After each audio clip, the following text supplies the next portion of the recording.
రేపే దసరా. సాయంత్రం 6 లోపు గుమ్మం మీద దీనిని చల్లితే చాలు, ఫ్రీగా కోట్ల రూపాయలు దొరుకుతాయి. లక్ష్మీదేవి మీ ఇంట్లో తిష్ట వేసుకుని కూర్చుంటుంది. సంవత్సరానికి ఒక్కసారి వచ్చే దసరా రోజున గుమ్మం మీద దీనిని చల్లితే అమ్మవారు ఏదో ఒక రూపంలో వచ్చి మీకు ఉన్న కష్టాలను తీరుస్తారు. చాలా మంచి శుభ ఫలితాలు వస్తాయి. ఎందుకంటే విజయదశమి అనేది చాలా మంచి రోజు, చాలా మంచి తిథి కూడా. కనుక ఈరోజు గుమ్మం దగ్గర ఈ పరిహారం చేస్తే సర్వ కష్టాలు దూరమైపోతాయి. భరించలేని కష్టాలతో, సమస్యలతో బాధపడేవారు, సమస్యలతో సతమతమైపోయేవారు ఈ పరిహారం చేయటం వలన చాలా మంచి రిజల్ట్ అనేది మాత్రం వస్తుందని సిద్ధశాస్త్రం చెప్తోంది. దసరా రోజు సాయంత్రం 6 లోపు ఎప్పుడైనా సరే గుమ్మం దగ్గర ఈ పరిహారాన్ని చేసుకోవచ్చు. గుమ్మం అనేది లక్ష్మీదేవి స్వరూపం. ప్రతి ఇంటి గుమ్మానికి ఎంతో ప్రాధాన్యత ఉంటుంది. ఏ పని మీద మనం బయటకు వెళ్ళినా సింహద్వారం నుంచి బయటకు వెళ్ళి లోనికి వస్తాం. ఇంటి గడపను పూజిస్తాం. ఎందుకంటే ఇంటి సింహద్వారం గడప ఇంటి యజమాని శ్రేయస్సుతో ముడిపడి ఉంటాయి. గడప లక్ష్మీదేవి స్వరూపం. అందుకే గడప మీద కూర్చుంటే ఇంట్లో పెద్దవారు వారిస్తారు. విదేశాలలో ఇంటి నిర్మాణంలో గడపలు ఉండవు. ఇండియాలో కూడా ఇప్పుడు అదే సాంప్రదాయం కనిపిస్తుంది. కానీ ఇంటి గడపకు ఎంతో ప్రాధాన్యత ఉంది. ఇంటి నిర్మాణం చేపట్టినప్పుడు మంచి ముహూర్తం చూస్తారు. ఇంటి సింహద్వారం నిలబెట్టేటప్పుడు కూడా మంచి శుభ ముహూర్తం పెడతారు. ఆ సమయంలో చేసే పూజలో గడప కింద వేప నూనె పోయటము, కొన్ని భగవత్ సంబంధమైన యంత్రాలు పెట్టటము, పసుపు కుంకుమ పువ్వులతో పూజ చేయటం వంటి పనులు చేస్తారు. లక్ష్మీదేవిగా భావించి ఆరాధిస్తారు. అవన్నీ చేసిన తర్వాత గుమ్మాన్ని ఎత్తుతారు. ఇంటి యజమాని నక్షత్రానికి సరిపోయే దిక్కున సింహద్వారాన్ని నిలబెడతారు. అంటే వారికి నప్పే దిశలో ఇంటి గుమ్మం ఉండాలని చెప్తూ ఉంటారు. ఇంతటి ప్రాముఖ్యత ఉన్న గడపను కాలితో తన్నకూడదు, దానిపై కూర్చోకూడదు. ఎవరికైనా ఏదైనా వస్తువు లేదా డబ్బు ఇచ్చేటప్పుడు యువతల ఉండి అవతలి వారికి ఇవ్వకూడదు. అది శుభ సూచకం కాదని పెద్దలు చెప్తూ ఉంటారు. స్త్రీలు గడప మీద కూర్చుని కన్నీరు పెట్టకూడదు. గుమ్మాన్ని సాక్షాత్తు లక్ష్మీదేవిగా భావిస్తాము. కనుక ఇంటి గుమ్మంపై కూర్చుని ఎలాంటి పరిస్థితులలో భోజనం చేయకూడదు. అదేవిధంగా గుమ్మం దగ్గర గోర్లు కూడా కత్తిరించకూడదు. చాలామంది గుమ్మంపై కూర్చుని తల దువ్వటము, పూలు మాల కట్టడము చేస్తూ ఉంటారు. పొరపాటున కూడా అలా చేయకూడదు. ఇలా చేయటం వల్ల లక్ష్మీదేవిని అవమానపరిచినట్లుగా అవుతుంది. అలాగే చాలామంది ఇంటిలోనికి ప్రవేశించే ముందు గుమ్మం దగ్గర చెప్పులు వదిలి వెళ్తారు. ఇలా గుమ్మం దగ్గరే చెప్పులు వదిలి వెళ్తే ఇంట్లో నుంచి లక్ష్మీదేవి వెళ్ళిపోతుంది. ఇక ఎంతో పవిత్రమైన గుమ్మం దగ్గర దసరా రోజు ఈ ఒక్కటి చల్లితే చాలు, లక్ష్మీదేవి మీ ఇంట్లో తిష్ట వేసుకుని కూర్చుంటుంది. కష్టాలన్నీ కూడా పోయి ఫ్రీగా కోట్ల రూపాయలు వస్తాయి. మీ కష్టానికి తగిన ఫలితం వస్తుంది. సమస్యలన్నీ తీరిపోతాయి అని శాస్త్ర పండితులు చెప్తూ ఉన్నారు. మరి దసరా రోజు గుమ్మం దగ్గర ఏం చల్లాలి అనే విషయాన్ని ఇప్పుడు మనం ఈ వీడియోలో వివరంగా తెలుసుకుందాం. ఫ్రెండ్స్, అంతకన్నా ముందు ఈ వీడియోకి ఒక లైక్ కొట్టి మా ఛానల్ని సబ్స్క్రైబ్ చేసుకుని మాకు సపోర్ట్ చేయండి. విజయదశమి రోజునే రాముడు రావణుడిపై విజయం సాధించాడని, పాండవులు వనవాసానికి వెళ్తూ జమ్మి చెట్టుపై ఉంచిన తమ ఆయుధాలను తిరిగి తీసుకున్నారని పురాణాలు చెప్తూ ఉన్నాయి.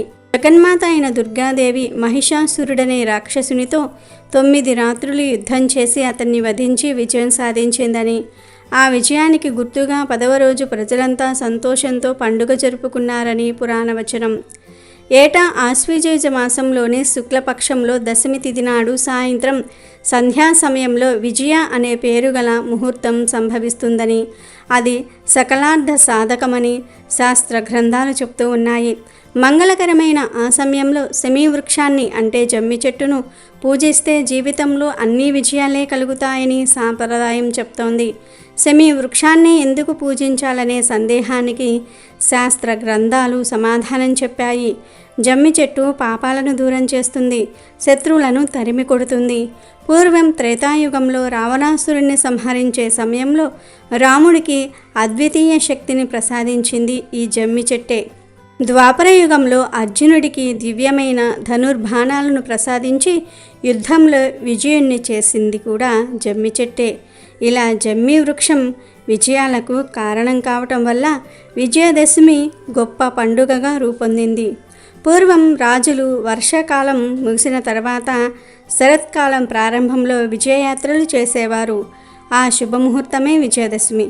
విజయదశమి నాడు ప్రకృతిలో అపరాజిత అనే శక్తి ఆవహించి ఉంటుందని, ఆ శక్తిని పూజించటం వల్ల పరాజయాలు లేని భావి జీవితం సంప్రాప్తిస్తుందని లోకుల విశ్వాసం. అపరాజిత శక్తి విజయాలను మాత్రమే కాకుండా మోక్షాన్ని కూడా ప్రసాదిస్తుందని స్కాంద పురాణం చెప్తోంది. విజయదశమిని దసరా అని కూడా పిలుస్తూ ఉంటారు. దశ విధాలైనటువంటి పాపాలను హరించేది గనుక దశహర అనే పేరు వచ్చిందని, కాలక్రమంలో దసరా అని వాడుకలోనికి వచ్చిందని పెద్దలు అంటారు. దసరా నాడు రావణ కుంభకర్ణుల బొమ్మనలను కాల్చివేస్తూ రావణ దహనం అని, రామలీల అని పెద్ద ఎత్తున ఉత్సవాలు నిర్వహిస్తూ ఉంటారు. దుష్ట సంహారం ద్వారా ధర్మాన్ని నిలబెట్టడమే ఈ ఉత్సవంలోని పరమార్థంగా కనిపిస్తుంది. దుర్గాదేవి అత్యంత శక్తివంతమైన దేవత. అమ్మవారు దుష్టశక్తులను నాశనం చేసి రాక్షసులను సంహరిస్తుంది. ప్రభువులను, భక్తులను రక్షిస్తుంది. అమ్మవారికి 8 చేతులు ఉంటాయి. అమ్మ సింహంపై స్వారీ చేస్తుంది. అమ్మవారి అష్ట ఆయుధాలు కొన్ని శక్తులకు ప్రతీక. ఇవి మనకు జీవిత పాఠాల గురించి తెలియజేస్తాయి. దుర్గాదేవి తన ఎడమ చేతిలో ఎగువ భాగంలో శంఖాన్ని పట్టుకుని ఉంటుంది. ఇది సంతోషానికి చిహ్నంగా పరిగణింపబడుతుంది. తన చేతిలోని శంఖం ధ్వనికి జీవకోటి రాసులలో చెడు లక్షణాలుండే వారంతా భయపడతారు. దుర్గాదేవి వరుణ్ నుంచి ఈ శంఖాన్ని స్వీకరించింది. దుర్గాదేవి ఎడమవైపున 2వ చేతిలో విల్లు, బాణంతో దర్శనమిస్తుంది. ఇవి శక్తి సామర్థ్యాలకు ప్రతీక.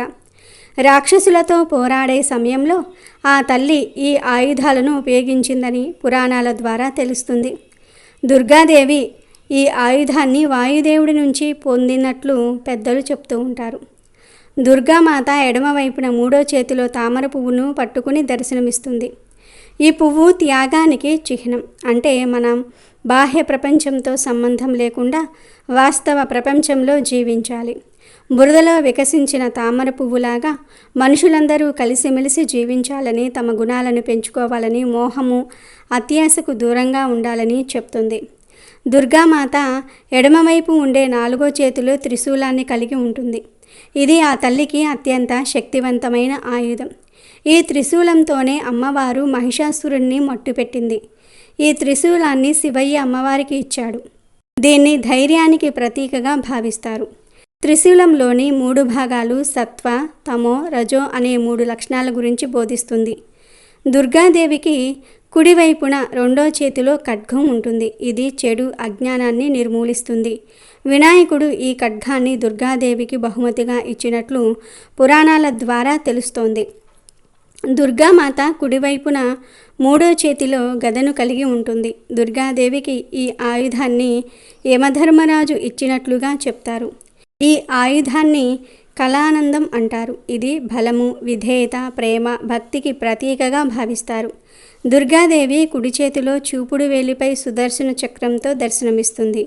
శ్రీకృష్ణుడు దుర్గామాతకు తనకు ఇష్టమైన ఆయుధాన్ని దుర్గామాతకు ఇచ్చేశాడు. ఎందుకంటే ఈ లోకమంతా ఆ తల్లే నియంత్రిస్తుందని అందరూ నమ్ముతూ ఉంటారు. ఈ సుదర్శన చక్రం ధర్మానికి చిహ్నం. ఇది జీవితంలో మన విధులను నిర్వర్తించే పాఠాన్ని బోధిస్తుంది. దుర్గామాత ఒక్క చేత్తో భక్తులను అనుగ్రహిస్తుంది. అలా అనుగ్రహించే తల్లి చేతిలో ఓం గుర్తును మనం గమనించవచ్చు. ఓం అంటే భగవంతుని జ్ఞానం మనలో ప్రవేశిస్తుంది. ఎందుకంటే సర్వశక్తులు అందులోనే ఉంటాయని శాస్త్రాల ద్వారా తెలుస్తుంది. ఈ ఆయుధాలు మాత్రమే కాకుండా ఆదిపరాశక్తి అయిన ఈ దేవి సింహాసనంపై స్వారీ చేస్తారు. క్రూరత్వము, హింసాత్మక సంఘటనలకు సింహాన్ని ప్రతీకగా భావిస్తారు. అలాంటి సింహంపై స్వారీ చేయటం వల్ల దూకుడు, ఇతర ధోరణులను నియంత్రించే శక్తి తనకు ఉందని అందరికీ అమ్మవారు తెలియజేస్తూ ఉంటారు. చాలామంది ధన సమస్యల వలన సతమతమైపోతూ ఉంటారు. అంటే ధనం విషయంలో ఎప్పుడూ ఏదో ఒక సమస్య వస్తూనే ఉంటుంది. వారం రోజులు చేతిలో డబ్బులు ఉంటే ఇంకో వారం రోజులు డబ్బులు చేతిలో ఉండవు. ధనం ఊరికే ఖర్చు అయిపోతూ ఉంటుంది. ధనం చేతిలో నిలవట్లేదని చాలామంది బాధపడిపోతూ ఉంటారు. ఇలా ధనం విషయంలో అనేక మంది ఇబ్బందులను ఎదుర్కొంటూ ఉంటారు. ఇలాంటి ధన సమస్యల నుండి బయటపడాలంటే దసరా రోజు చక్కగా ఒక గ్లాస్ తీసుకోండి. గాజు గ్లాసు కానీ స్టీల్ గ్లాసు కానీ ఇలా ఏదో ఒక గ్లాసును అయినా సరే తీసుకోవచ్చు. తీసుకొని ఆ గ్లాస్లో సగం నీళ్లు పోయండి. తర్వాత ఈ నీటిలో అర స్పూన్ మంచి గంధం పొడిని కూడా వేయండి. అలా వేసిన తర్వాత ఈ నీటిలోనే కొన్ని మెంతులను తెచ్చి ఆ మెంతులను పొడిలాగా కొట్టి ఆ పొడిని నీటిలో కలపండి. తర్వాత చిటికెడు గల్లులుప్పును కూడా కలపండి. గంధము, మెంతుల పొడి, గల్లులుప్పు ఇలా ఈ మూడింటిని నీటిలో వేసి ఆ నీటిని బాగా కలిపి ఇలా మిక్స్ చేసిన తర్వాత ఈ నీటిని తీసుకుని వెళ్ళి మీ ఇంటి మెయిన్ డోర్కి ఉండే గుమ్మం మీద చల్లండి. కుదిరిన వారి ఇంట్లోని అన్ని గదుల్లోని గుమ్మాల మీద ఈ నీటిని చల్లండి. సాయంత్రం 6 లోపు చల్లితే సరిపోతుంది. కానీ కుదిరిన వారు మాత్రం ఉదయం సంధ్యా సమయంలో లేదా సాయంత్రం సంధ్యా సమయంలో గుమ్మం మీద ఈ నీటిని చల్లితే చాలా మంచి జరుగుతుంది. మీకు ఉన్న కష్టాలన్నీ కూడా పోతాయి. ఆర్థిక సమస్యలన్నీ కూడా పోతాయి. లక్ష్మీదేవి మీ ఇంట్లో తిష్టవేస్తుంది. ఫ్రీగా డబ్బులు వస్తాయి. తిరిగిలేని రాజయోగం పడుతుంది. కనుక మీరు కూడా రేపు దసరా విజయదశమి రోజు సాయంత్రం 6 లోపు గుమ్మం మీద దీనిని చల్లి శుభ ఫలితాలను పొంది అమ్మవారి అనుగ్రహాన్ని కూడా పొంది ఆనందంగా జీవించండి.